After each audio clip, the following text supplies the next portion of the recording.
মানে আসল কথাটো ক'বলৈ গ'লে এডভান্টেজ আসামৰ কথা ক'লে আমাৰ মানে অলপমান মনত চিন্তাই উদয় হয়। আপোনালোকে নিশ্চয় মনত ৰাখিছে যে যোৱাবাৰ যেতিয়া এডভান্টেজ আসাম পাতিছিলে সেই সময়তো প্ৰায় 100 কোটি টকা ব্যয় কৰা হৈছিলে। 100 কোটি টকা ব্যয় কৰাৰ উপৰি আসলতে দেশ বিদেশৰ পৰা প্ৰায় 4000 বিনিয়োগকাৰীয়ে গুৱাহাটীত বাহৰ পাতিছিলে আৰু অসমৰ ৰাইজক বিজেপি চৰকাৰৰ ফালৰ পৰা হিমন্ত বিশ্ব শৰ্মাহঁতৰ ফালৰ পৰা সপোন দেখুওৱা হৈছিলে যে এইবাৰ অসমত ইণ্ডাষ্ট্ৰি প্ৰতিষ্ঠা হ'ব। ইণ্ডাষ্ট্ৰি মানে নধৰা হৈ যাব আৰু সেই ইণ্ডাষ্ট্ৰিত অসমৰ যুৱক যুৱতীবিলাকে কৰ্মসংস্থাপন পাব, তেনেকুৱা এটা সপোন আমি দেখিছিলোঁ। কিন্তু শেষত আমি দেখিবলৈ পালোঁ যে এডভান্টেজ আসাম পাতি হোৱাৰ পাছত তাৰ পাছতে আমি লক্ষ্য কৰিলোঁ যে লোকপ্ৰিয় গোপীনাথ বৰদলৈ যিটো আন্তঃৰাষ্ট্ৰীয় বিমানবন্দৰ আমাৰ ৰাজহুৱা খণ্ডৰ যিটো বিমানবন্দৰ আছিলে সেইটো আদানীক বিক্ৰী কৰি দিলে। তাৰ পাছত আমি লক্ষ্য কৰিছিলোঁ যে কাজিৰঙা ৰাষ্ট্ৰীয় উদ্যানটোকো তেওঁলোকে ব্যক্তিগত খণ্ডক গতাবৰ কাৰণে যত্ন কৰিছে আৰু এফালৰ পৰা এনেকৈ আচলতে অসমৰ যিবিলাক সম্পদ সেই সম্পদবিলাক ব্যক্তিগত খণ্ডক গটোৱাৰ যিটো কাৰ্যসূচী সেইটো আৰম্ভ হৈ গৈছিলে আৰু সেইকাৰণে এতিয়া যিটো তেওঁলোকে পুনৰ হিমন্ত বিশ্ব শৰ্মাই এডভান্টেজ আসাম 2.0 এইবাৰ তেওঁ গুৱাহাটীত নাপাতি সেইটো মুম্বাইত পতাৰ কথা কৈছে।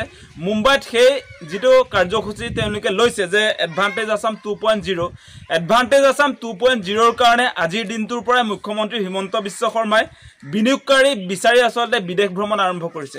আজি 9 জানুৱাৰী 2025 চন আজিৰ দিনটোৰ পৰাই তেওঁ আচলতে বিদেশ ভ্ৰমণলৈ ওলাইছে আৰু বিদেশ ভ্ৰমণৰ নামত তেওঁ ইতিমধ্যে যিবিলাক দেশলৈ যাব তাৰ তালিকা ৰাজহুৱা হৈছে।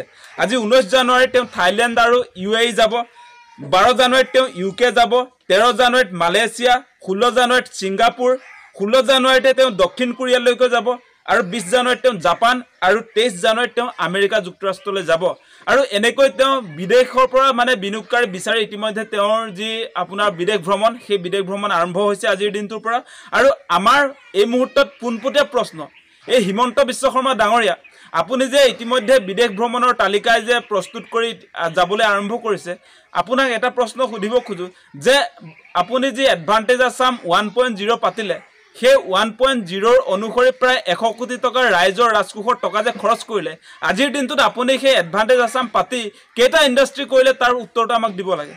আপুনি প্ৰথমতে ৰাজহুৱা কৰক যে এডভান্টেজ আসাম পতাৰ পাছত কেইটা ইণ্ডাষ্ট্ৰি অসমত প্ৰতিষ্ঠা হ'ল তাৰ উত্তৰটো হিমন্ত বিশ্ব শৰ্মাই প্ৰথমতে দি লওক, তাৰ পাছত তেওঁ দ্বিতীয় কাৰ্যসূচী আৰম্ভ কৰক।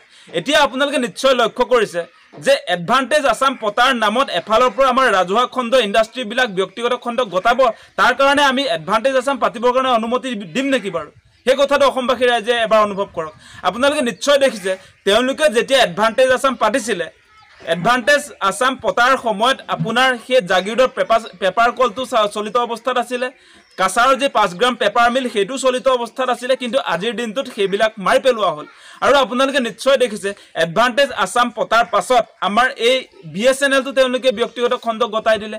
আপোনালোকে নিশ্চয় দেখিছে যে এফালৰ পৰা আপোনালোক সকলোৱে নিশ্চয় লক্ষ্য কৰিছে শেহতীয়াকৈ আমাৰ যিটো অসম ৰাজ্যিক চিৰিয়াখানা সেই চিৰিয়াখানাকো আম্বানীক দি দিবৰ কাৰণে তেওঁলোকে উঠি পৰি লাগিছে আৰু যেতিয়া ৰাইজে প্ৰতিবাদ কৰিলে, প্ৰতিবাদ কৰাৰ পাছত তেওঁলোকে চিৰিয়াখানাটো বিক্ৰী কৰিব নোৱাৰিলে, কিন্তু আপুৰুগীয়া যিবিলাক তাত জন্তু আছিলে সেইবিলাক এফালৰ পৰা আম্বানীৰ চিৰিয়াখানালৈ ৰপ্তানি কৰিলে।